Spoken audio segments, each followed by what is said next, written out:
Welcome to doctor NYR YouTube channel. आज का जो टॉपिक है वह है माइक्रोब्स इन हाउस होल्ड। ये यूनिट 8 है, माइक्रोब्स इन ह्यूमन वेलफेयर के चैप्टर का एक टॉपिक है ये।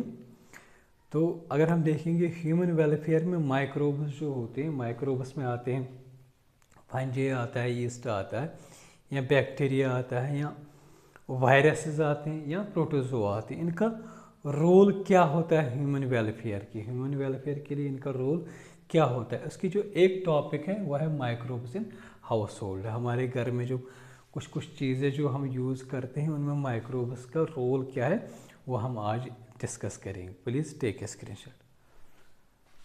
अगर हम सबसे पहला जो देखेंगे, हम घर में जो यूज़ करते हैं वो हम कर्ड यूज़ करते हैं, दही, ठीक है ना। तो ये जो दही जो होता है ये मिल्क से बनता है, और मिल्क से क्यों बनता है ये, इस लैक्टोबैसिलस की वजह से। ये जो बैक्टीरिया होता है, लैक्टोबैसिलस जो होता है ये बैक्टीरिया होता है, या हम इनको बोलते हैं LAB। ये बहुत सारे तरीके का बैक्टीरिया होते हैं जिनको बोलते हैं लैक्टिक एसिड बैक्टीरिया या लैक्टोबैसिलस।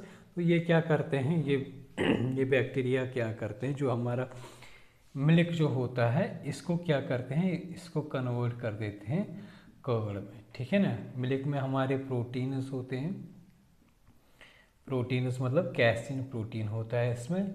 इसको क्या करेगा, जब हम इस किसी बर्तन में हम लेते हैं दूध, फ्रेश मिल्क लेते हैं, तो इसमें हम क्या डालते हैं, थोड़ा सा फ्रेश कर्ड डालते हैं, ठीक है ना। फ्रेश कर्ड डालते हैं, थोड़े से एक स्पून लेते हैं तो वो जो हम फ्रेश इस पतीले में या किसी बर्तन में डालते हैं जिसमें हम जिस दूध को हमें दही बनाना होता है, जो फ्रेश कर्ड होता है, स्मॉल क्वांटिटी जो होता है, इसको स्टार्टर बोलते हैं। क्या बोलते हैं इसको, स्टार्टर, या इसको बोलते हैं इनोकुलम, ठीक है ना। तो ये जो इनोकुलम जो होता है स्मॉल क्वांटिटी में होता है, जब हम इसको इस फ्रेश मिल्क में डाल देते तो ये क्या करता है, ये मल्टीप्लाई करता है। मल्टीप्लाई का मतलब क्या होता है, ये डिवाइड करता है, अपनी रिप्रोडक्शन करता है, ग्रोथ करता है। तो बहुत सारी ये लैक्टोबैसिलस बन जाते हैं, क्योंकि अगर हम देखेंगे ना, ये जो स्टार्टर होता है इसमें लैक्टो एसिड बैक्टीरिया ही होता है। तो ये मल्टीप्लाई हो जाता है, बहुत सारे हो जाते हैं, तो ये इस मिल्क को क्या बना देते हैं कर्ड में, ठीक है ना। तो किस तरीके से बनाते हैं, यहाँ पे जो मिल्क में जो कैसिन प्रोटीन होता है उसको डाइजेस्ट कर देते हैं, ठीक है ना। डाइजेस्ट मतलब क्या होता है, उसको ब्रेक डाउन कर देते हैं, तो वो क्या बनता है, एसिड। मतलब जो हमारा प्रोटीन था कैसिन, ये कन्वर्ट हो गया, ये ब्रेक डाउन होके एसिड में तब्दील हो गया, इसीलिए इनको बोलते हैं लैक्टिक एसिड बैक्टीरिया, ठीक है ना। तो ये जो हमारा एसिड ये जो कर्ड जो होता है ये एसिडिक जब होता है तो इसके बहुत सारे फ़ायदे होते हैं ना। एक तो होता है ये, मतलब ये हमारा जो न्यूट्रिशनल क्वालिटी जो होती है मिल्क का उसको इम्प्रूव, मतलब उसको ये मतलब ये जो LABs होते हैं ये न्यूट्रिशनल क्वालिटी बढ़ा देते हैं इसका, हमारे इस कर्ड का। साथ में क्या होता है, ये B12 जिसको बोलते हैं कोबालमिन जो होता है, ये इसको इंक्रीज़ कर देता है। और साथ में क्या करते हैं, जब हम देखते हैं जो गट होता है, हमारे जो पेट में जो डिफरेंट माइक्रोब्स होते हैं उनको भी इंक्रीज़ कर देते हैं, क्योंकि वो हमारी डाइजेशन के लिए बहुत इम्पॉर्टेंट होता है। तो ये एक रोल होता है माइक्रोब्स का कर्ड में, ठीक है ना। क्योंकि हम कर्ड घर में यूज़ करते हैं, तो यहाँ पे जो है ना ये हाउस होल्ड में इस तरीके से ये आता है। डफ आता है इसके बाद। डफ का मतलब क्या होता है, जो आटे का जो छोटी छोटी बॉल्स बनाते हैं, या कोई बड़ा बॉल भी होते हैं, तो यूजुअली हम डिफरेंट फूड्स को बनाने के लिए यूज़ करते हैं इसको। फॉर एग्ज़ाम्पल इस तरीके से जब हम आटे को बना देते हैं तो इस तरीके से बाल होती हैं। फॉर एग्ज़ाम्पल इससे डोसा बनता है, इडली बनती है, और भी बहुत सारे फूड प्रोडक्ट्स बनते हैं, ब्रेड हो गया, ठीक है ना। तो उसी को बोलते हैं डफ, ठीक है ना। तो ये जो डफ जो होता है ये क्यों बनता है, ये फर्मेंटेशन की वजह से बनता है।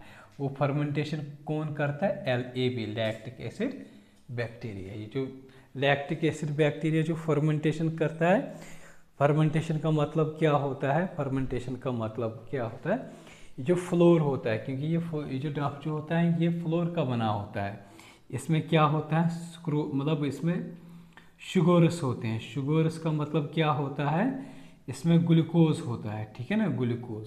तो इस ग्लूकोज को ये कन्वर्ट करेगा किसमें, carbon dioxide plus C2H5OC, ethyl alcohol और कार्बन डाइऑक्साइड, तो इसी को बोलते हैं फर्मेंटेशन।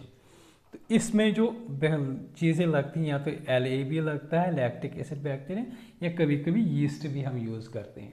तो ये जो यीस्ट इसमें लगता है इस फर्मेंटेशन में, डफ के फर्मेंटेशन में, इसको बोलते हैं सैक्रोमाइसिस सर्वेसिस, या इसको बोलते हैं कॉमनली इसको बोलते हैं बेकर्स यीस्ट। जो हम बेकरी में डिफरेंट बेकरी लाते हैं दुकान से, बेकरी शॉप पे, तो वो यही यूज़ करता है, उसमें वो सिंथेटिकली वो होता है बेकर्स यीस्ट, तो वो यूज़ करता है। वो जो प्रोडक्ट्स होते हैं, डिफरेंट प्रोडक्ट्स होते हैं रोटी के, तो उसमें वही यूज़ करता है बेकर्स यीस्ट। तो ये इसमें क्या होता है, फर्मेंटेशन होता है। तो फर्मेंटेशन के जो दौरान जो कार्बन डाइऑक्साइड बनता है, ठीक है ना, carbon dioxide plus ethyl alcohol बनेगा। ये कार्बन डाइऑक्साइड क्या होता है, जब इस फूड प्रोडक्ट में ये बनता है, तो जब भी आप रोटी लोगे या कोई डोसा होगा या इडली होगा, उसमें जो पफीनेस जो होती है, वो जो सॉफ्ट सॉफ्ट पफीनेस जो होती है, वो इस कार्बन डाइऑक्साइड की वजह से होता है, ठीक है ना। ये गैस होता है जिससे क्या होता है, वो पफी बनता है। नेक्स्ट एक और प्रोडक्ट होता है जो हम घर में यूज़ करते हैं, यूजुअली ये साउथ इंडिया में इसको ज़्यादा यूज़ करते हैं। तो पाम सैप जो होता है, पाम सैप, इसको फर्मेंट करके एक मतलब ट्रेडिशनल ड्रिंक बनता है, वाइन टाइप का होता है, बेवरेज टाइप का होता है। तो जब इस पाम सैप मतलब पाम के रस को हम फर्मेंटेशन करेंगे, तो वहाँ पे जो ड्रिंक बनती है, तो उसको बोलते हैं टोरी। तो ये कहाँ पे यूज़ होता है, साउथ इंडिया में, ठीक है ना। तो ये फर्मेंटेशन का ही प्रोसेस होता है, डिफरेंट फर्मेंटेशन से ही बनता है। और कुछ प्रोडक्ट्स जो होते हैं जो हम घर में यूज़ करते हैं, इनको हम नेक्स्ट वीडियो में पढ़ेंगे। अगर आप लोगों को हमारा ये वीडियो अच्छा लगा होगा, प्लीज़ इस चैनल को सब्सक्राइब कर दीजिएगा, वीडियो को लाइक एंड शेयर कर दीजिएगा। Thank you very much.